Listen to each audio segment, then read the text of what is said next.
when you make an apology that's upright, that's empowered, it feels freaking fantastic. It's an awesome feeling. It's like, oh, right? You feel strength in it. You feel responsible. You feel empowered. Welcome to The Art of Accomplishment, where we explore how deepening connection with ourselves and others leads to creating the life we want with enjoyment and ease. I'm Brett Kistler, here today with my co-host, Joe Hudson. Good morning, Joe. How are you doing? Oh, man, it's been a heck of a day. It's actually been more like a heck of a week for me, frankly. We just finished a week-long last week, one of the groundbreakers, and it's, super intense. You go from 7:30 in the morning until 10 o'clock at night. If you're helping facilitate that, you're doing it 7 days in a row. And so I'm when I get pretty tired and then coming back into work, it's been full on. There's no shortage of things to do. And so I've just noticed that I'm a little, I don't want to say overwhelmed, but I feel a pressure that is definitely not my standard feeling of pressure in life. And I can't say that I'm great at enjoying it. I'm getting better, but I'm not great at enjoying it. Yeah. Yeah, I can resonate this week. There's just a sense of a lot of things occurring, and then I just find myself having to curate it a little bit and be like, sorry, I don't have time for this, or I'm not prioritizing that, or yeah, I know you really want my attention over here, and I'd love to give it to you, and I have this other priority. Yeah. And I can find myself going into this sort of like apologetic, not enough kind of energy. And yeah, which brings us to what we wanted to talk about today, which is apologies. And yeah. Tell me a little bit about what brought this topic up for you today. It came up a couple ways. First was that in Groundbreakers, we have a exercise that's based in apologies. And I know you've done some of them as well, a couple of them that are based in apologies. And so that brought it up in my mind. And then I had somebody in the business make a mistake, and they were apologizing to me, and we had this long conversation about apologies. And I was like, oh, let's talk about this. It was really interesting. It was interesting to hear how she thought about it and how I thought about it. And so I thought, oh, this will be a great conversation. Yeah. Well, let's get started with just a definition. What is an apology, and is it always in the form? Is it always in the form of I'm sorry or I apologize, or can it be subtle, overt? I think the form is there probably all the time, some version of I'm sorry or I apologize. But I mean, it can mean such radically different things, right? So there's the people who you've met who say I'm sorry 10 times, 20 times a day. And that seems to be a strategy of making sure people don't get upset at them. And of course, it actually, I would argue, increases the amount of times people get upset with them, because I notice that when people are scared of somebody else's anger, that the person who's likely to get angry is more likely to get angry when someone's scared of them, because they feel alone in it. So I think that's one reason people apologize. Oh, I'm so sorry. I'm so sorry. That kind of habitual thing. And then there is another form of apology, which is a way to shame someone or shame yourself. I think kids get that a lot, unfortunately. And that one's more of, feeling bad. It's it's a way to make somebody feel bad for something that they've done, extracting an apology out of them, or a way for you to get to feel bad. A lot of people are addicted to shame, whether they know it or not. And so that's something that they get to do to themselves. Another way that I think people use apologies is it's a way to ease their own guilt. They feel bad. They feel that shame, and it's their way to relieve their guilt, to take away a bad feeling. That could be in the example of people who are apologizing for something and then not actually shifting their behavior in any way. Exactly. Yeah. And then the way we use it, and the way that it can be used, and the way that I would advocate considering it, is that it's an incredibly powerful tool for transformation. Meaning that if you can apologize to somebody and be in your power, to be empowered in it, to take responsibility in it, to own that this is the way that I was and it's not the way that I want to be. I know very few tools that are as good at creating transformation inside me as to apologize in that way.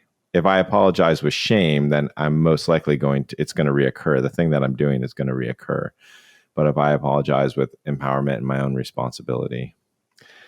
And then there's a very unknown way to apologize, or I don't know if it's unknown. It's a very strange. So I do this a lot. Someone's having a hard day. I'm like, hey, I'm sorry that you're having a hard day. And they're like, well, you're not responsible. I'm like, yeah, I know. I know I'm not responsible for your happiness. And I just want you to know that I feel like I'm seeing you, that you're seen, and that I don't want this for you, that I'm here with you. And I love using apologies that way. Like it feels great. It's like, for me, it's a great way to just let somebody know that, hey, I see that this is not easy for you, and I'm not trying to fix it, and I'm just here with you. For me, that I use that. I think that's used very rarely. Yeah, well, I think there's also ways that it can be used really. It's used really often in some forms, and that kind of points to how there can even be like a different way of delivery of this particular apology. For example, at a funeral, people will just be like, "Oh, I'm so sorry. I'm so sorry. I'm so sorry," and it can be, if you're one of the bereaved, it can be really difficult to just have everybody be sorry for you. And then it becomes like a platitude, and it doesn't feel like connection. It doesn't feel like being seen. Correct. And I think that's true for any of these apologies, is that they can be platitudes. They can be kind of oriented towards an outcome of making people feel better, rather than for, as you said, a tool for self-transformation through responsibility, or as a mode of genuine connection. That's right. They can be automatic, or they can be just the thing that you say, or they can be a way to make somebody feel bad. Passive aggressive apologies are pretty amazing too. And that's the amazing thing. And so the power's been taken out of them. And it's, you get this kind of American story of like, oh, he can't say he's sorry. Like there's that, like, that's not something that he would ever do. It's like, that would be admitting weakness or something to that effect. And whenever I see somebody who has a hard time saying I'm sorry, it's always because somebody extracted an apology from them when they were younger. And it was a way to make the person small, to make the person feel bad, to exact control over them. Say you're sorry, that kind of a thing. It's like you're supposed to admit that you're wrong. And that's when you're using the apology as a tool of self-transformation, as responsibility. It's not about wrong. It's just about, that's not the way that I want to behave. And I'm acknowledging that. And I'm taking responsibility for that. Yeah, say a little bit more on that. It's not about anything being wrong. And you've also spoken to a shameless apology as well. Yeah. So literally the way you would do this in your body is you would feel that your back is upright. You're not tucked in shame. Oftentimes when people feel shame, their eyes are down, or their back is hunched, or their tail is tucked in, so to speak. And so it's literally having your body upright is a good cue about what it feels like to come from this place. And to say, like, there is no shame in making mistakes. There's no shame in acting in a way that you don't want to act. There's no need for shame in any of that stuff. We all make mistakes multiple times a day. We all do things that we don't like. That makes us human. It doesn't make us something to be ashamed of. And so how do you acknowledge that in your own power? How do you stay empowered and say, hey, this happened and I'm responsible for this part of it. And that's not how I want to be. And I apologize to you.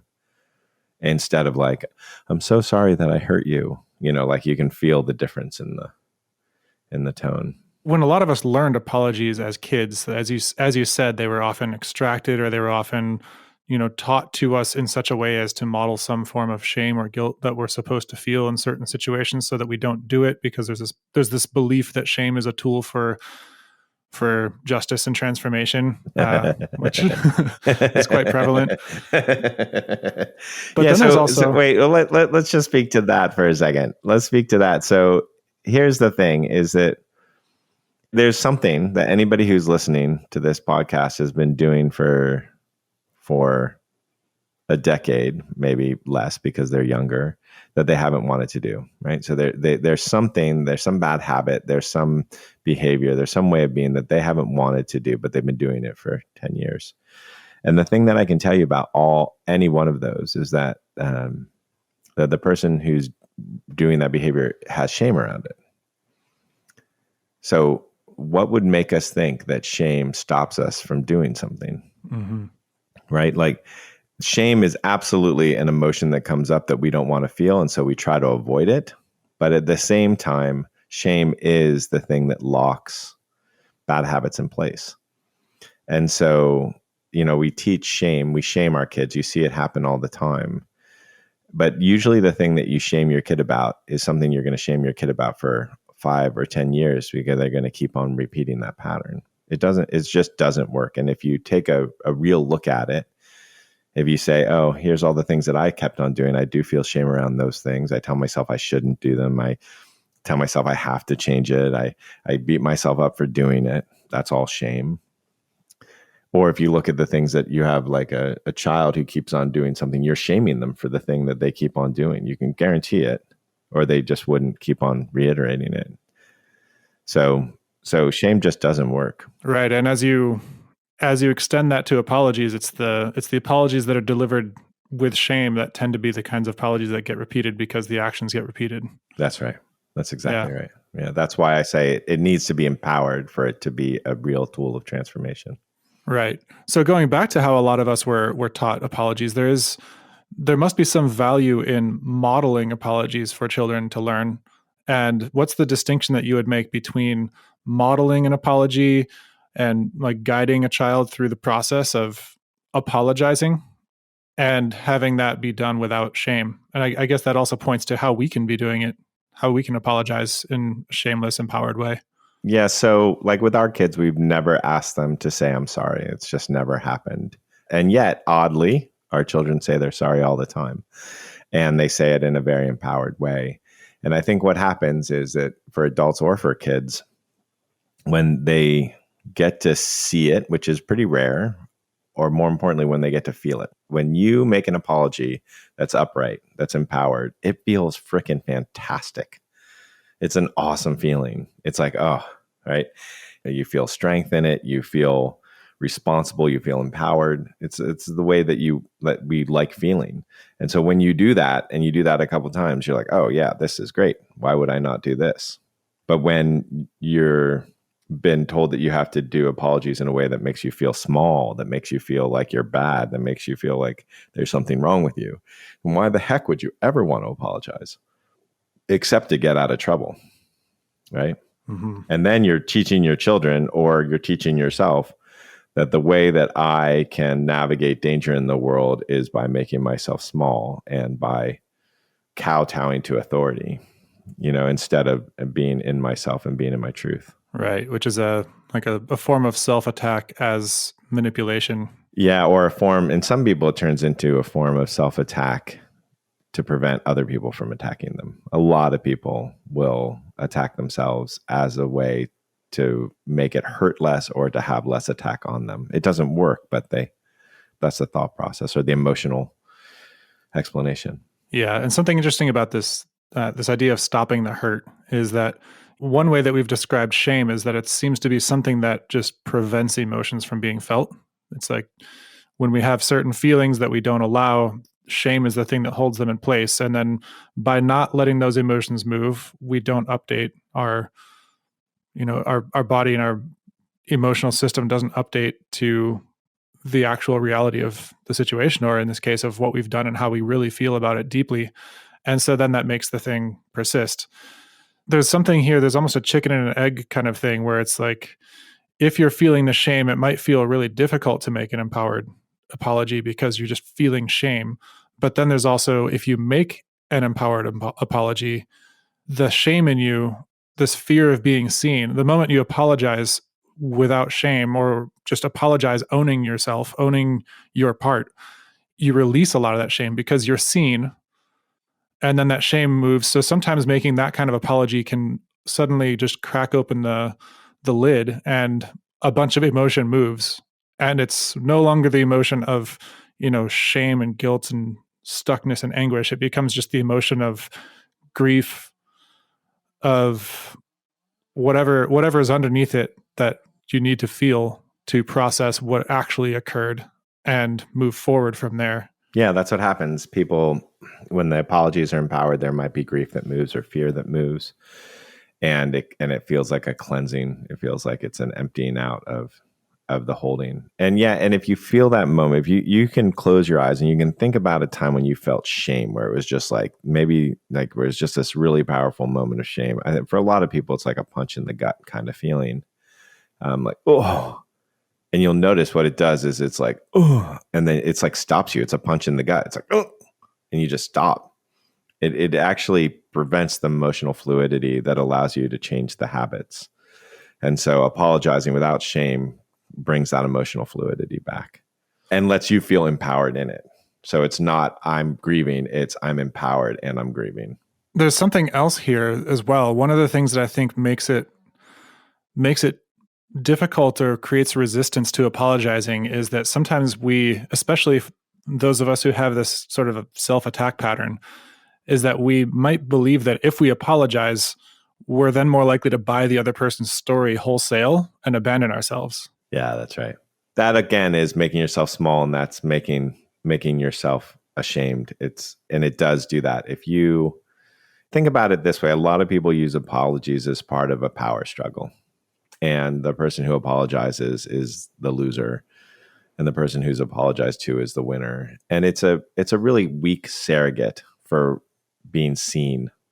It's a really weak surrogate for being acknowledged and being respected by somebody who respects themselves. So if you think about this in terms of a relationship, so you have husbands and wives and they get into fights.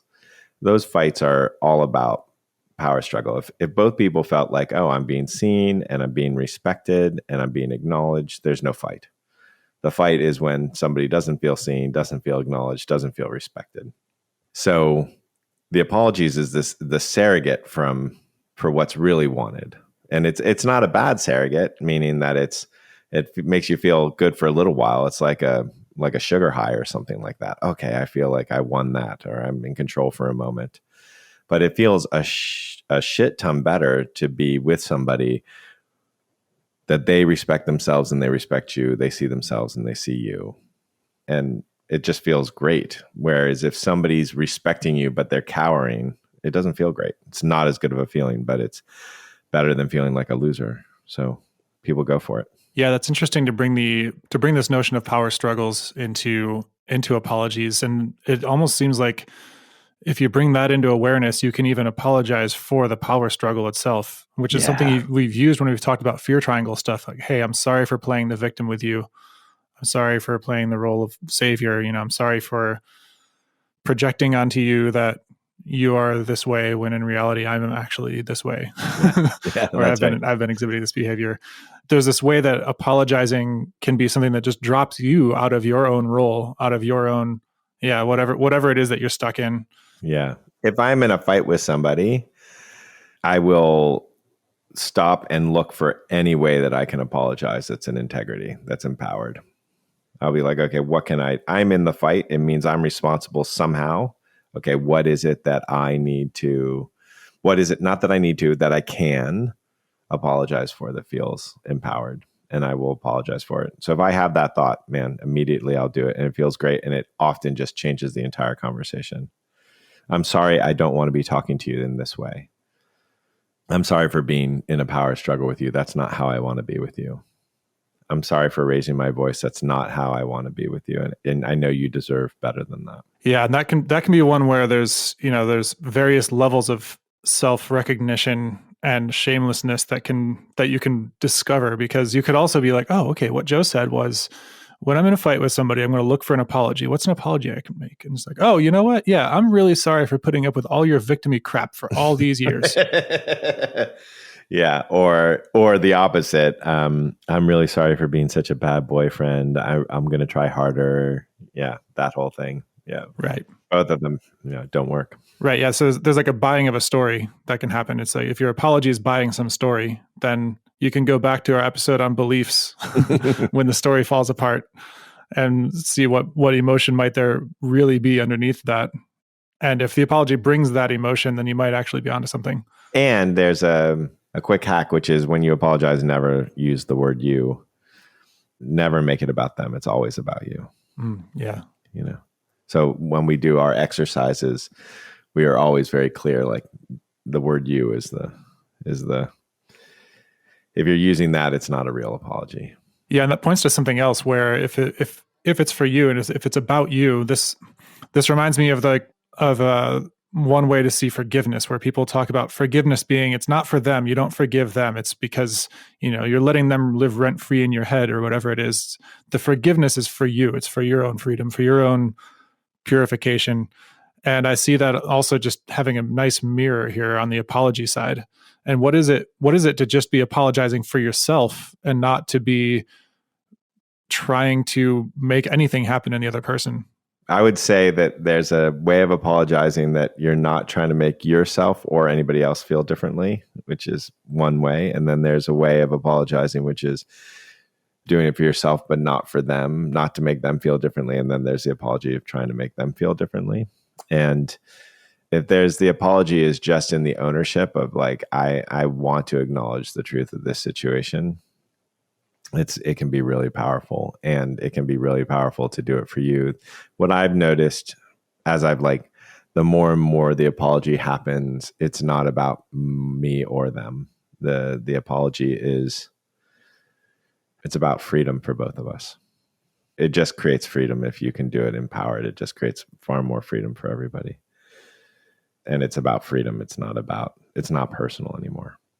Which seems weird, right? It's an apology. It feels like one of the most personal things, but right. It's a very intimate thing. It's a very intimate and thing. then there's this way of doing it where it's absolutely not. It's actually just recognition, this comes back to another thing we've talked about a lot, where there's this belief that a lot of us have that if you see something that needs to change, there's something you have to do about it. Something you have to do about it by tweaking your own consciousness, by shifting the weights on which emotions are repressed or invited, and that there's something to do about it.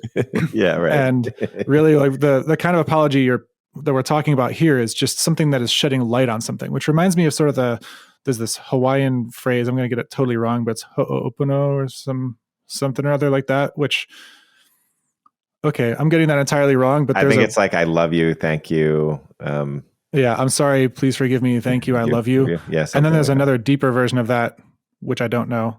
I wish I could bring it up in the moment right now, but the translation to it is the light is brought to it, or something like that, where it's not that there's even a right or wrong. It's just that, the light is brought to it. I now see. Yes, that's right. So I now see clearly what I did. I see more clearly what the dynamic was here and my part in it. And there's no shame or wrong. Everything was just unfolding as it was going to, because of the way that we are conditioned and the way that this situation played out with all of our history. And now I see more clearly. And that's it. Just seeing more clearly, just the awareness. Yeah, it's amazing, that question in self-transformation. What do I do next? How counterproductive it can be compared to just awareness and realization and, just exploring and understanding. And you hear people oftentimes with that, they say, oh, I'm stuck in my head. Like I'm stuck in or I get it, but I don't grok it, or my head gets it, but my body doesn't, or I know I shouldn't smoke, but yet I still do, some version of that thing. And so what do I do about it? And I'm always saying back, like, you don't fully understand it. If you fully understood it, you wouldn't do it. Mm-hmm. Like there's just no way to, if you fully understand it. So let's just work on the understanding of it instead of the doing, because you've been trying to do stuff over it for a decade. It hasn't worked. Let's just understand it more fully. Right. Yeah. And in that smoking example, I've heard that a really good way to approach dropping the habit is just to mindfulness. Just pay really close attention to what it feels like to smoke a cigarette, and pay really close attention to what the sensations actually are, and the taste and the flavor. And you just might find that it's actually not as, that you'd actually been dissociating or suppressing some of the actual sensation to get something else. And then shame locked that into place. And I think that could be true for any pattern that we tend to apologize for. Is what happens if you actually let yourself fully feel what it's like to be doing that thing? What does it really feel like to be arguing with your partner? What does it really feel like to be in trigger and abusing a coworker or an employee? A couple of things just that you brought up there This goes way beyond apologies as well. And I'll give you an example in a second, but just on the smoking front or whatever bad habit, see what it's like. If you're out there and you're like, oh, I have a bad habit, I want to see what it's like to give yourself an upright apology for that thing on a daily basis. I'm sorry for hurting myself. I'm sorry for hurting you for smoking. This isn't how I want to be with you. Or this isn't how I want to be with myself. Whatever feels good. Like, what is that like to really be in that empowered apology? See what it does to the habit. The other story recently that I had with a young woman, and she was asking me about this feeling that she had, and she's relatively young, so there wasn't like a whole bunch of pattern in place. And so she noticed that she was kind of power tripping by wrapping boys around her finger because she was very beautiful and she could wrap boys around. She was like, this isn't how I want to be. And what's the solution? And I was like, just feel it. Next time you're doing it, just feel it all the way through. Don't stop feeling any part of it. Have like the full and total experience of it. And 2 days later, I was talking to her again and I was like, well, how'd it go? And she said, well, I saw myself doing it. I felt it all the way through. I was like, oh, and what happened? And she goes, well, I didn't figure anything out, but boy, I just stopped doing it. It didn't feel good. And that was it. And we think that we have to figure it out and then we have to figure out an action plan and a strategy. And it's like, no, it's just about allowing yourself to feel it all the way through. Right. And I think that really applies to apologies, is that if you're apologizing from an upright place, from an empowered position, it does require you to feel it. Right. And I could imagine somebody listening to this episode, or even maybe a lot of our episodes, where there's this theme of there's nothing to do, just feel it, just experience it. And then the part that wants to do something and really like take action is frustrated, like, well, I'm just supposed to notice things. And it makes me think of something. I've been recently doing some morning pages where I just write for a couple of pages every morning, whatever comes up. And I've been finding it to be really helpful for getting into what is underneath something. And today, before we did this episode on apologies, I started kind of writing down various apologies to myself, or just apologies to anything in my life, anybody in my life. And it sounds like you could, if you're so inclined to do something about this, you could do the introspection and write an apology or say an apology, say it into a mirror if you want to, and then feel what comes up. Do you feel shame? Well, then what is that shame? What's underneath the shame? Maybe write about that a little bit. Yeah, it's kind of a weird thing because we're saying don't do stuff, but at the same time we've said, oh, here's an apology practice. Here's like the page writing is something that we do during masterclass every day, right? And like masterclass is full of action, and feeling, just to stop and feel, is an action in some way. So it's the pointer of don't do anything is, it's not that we're saying actually don't do anything. What we're saying is that trying to figure it out and getting an action plan and a strategy doesn't work as good as understanding and feeling. That would, I think, the more accurate way. It doesn't work as well, but it can be useful. I mean, I wouldn't say don't do it at all. Right. Yeah. Or you could say that the action plan and the strategy will be effective to the extent that it is structured to bring you into yourself, into your feeling, into awareness. That's even better said. Yeah, that's great. A lot of our action plans are just ways to get out of the feeling. Yeah, exactly. That's right. Or to organize our life so that we don't have to hit that feeling again. Yeah, that's right. Instead of learning to be free inside of the feeling. So we've talked a lot about giving apologies and delivering them and sort of practicing and introspecting around them. And we haven't talked that much about receiving apologies. No. Of what it's like to receive the various kinds of apologies that we've talked about. Yeah, it's an interesting thing. Some people are really good at receiving apologies. It's like receiving compliments. A lot of people want apologies, but then they don't receive them. So they're constantly a hungry ghost. What I notice is that people who can receive them, which means that you're letting yourself feel it all the way through and bring up any emotion that it might come up. And when I say all the way through, it literally feels like I have armor up and I'm protecting myself, or I'm more like permeable and the thing can just move right through me.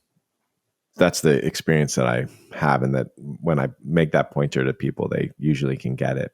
And if you can fully feel that apology all the way through, instead of saying, oh, don't feel bad, or, oh, he doesn't mean it, or, all the thousands of ways that people hold the apology back, then you can actually feel the relief and often some other emotions that come with it. Right. It sounds like there's a distinction here as well between being permeable and letting the apology move through you and being somehow overtaken or bowled over by the apology or the energy of the apology. For example, if somebody delivers to you an apology with shame, and you take on that shame and you feel that shame, and then that makes you feel like you've actually done something wrong, and then you find yourself in the no I'm sorry kind of situation. I would describe it slightly differently. I would describe it as if you feel the apology all the way through and let it permeate you, but don't buy the story. Yeah. If you just feel it is like the only story that you have to buy into is here's this person acknowledging and trying to create connection, and you just feel that they're trying to take responsibility, or they're not. It's okay. Like they're trying to get you not to hit them, but whatever that is, or hurt them, whatever it is, to allow that full feeling to move through you is a remarkable thing. It's a great call out. Yeah.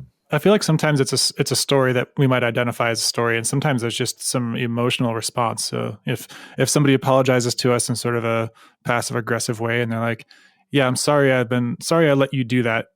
It was my fault that I let this happen," with a subtle implication that you're wrong or that you're bad, and then there could be just energetically this feeling in you that you feel the feeling of the apology. You don't actually identify what it is in the words that is incorrect because you're in the story. You're not even seeing the story.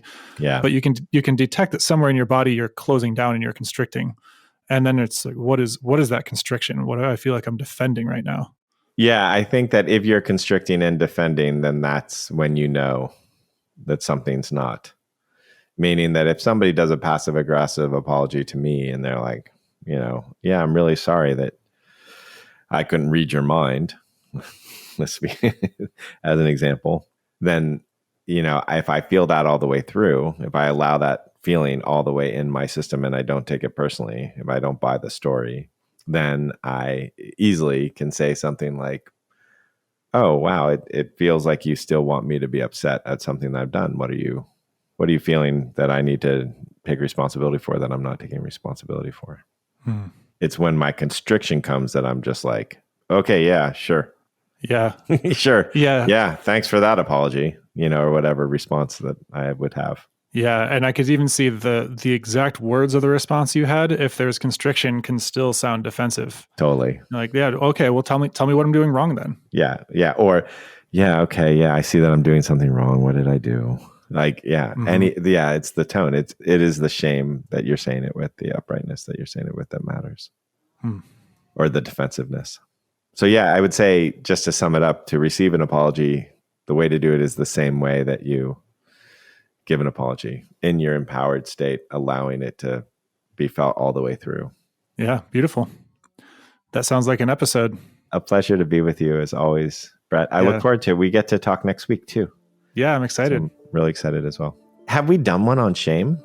Oh, no, there's been a coaching session on shame, but I don't think we've actually done. It's been in our list to do one on shame for the emotions series. Let's do that so that we can leave that as a little bit of a teaser for people who want to learn more about shame. All right, wonderful. All right, talk to you soon. All right, you too. Bye.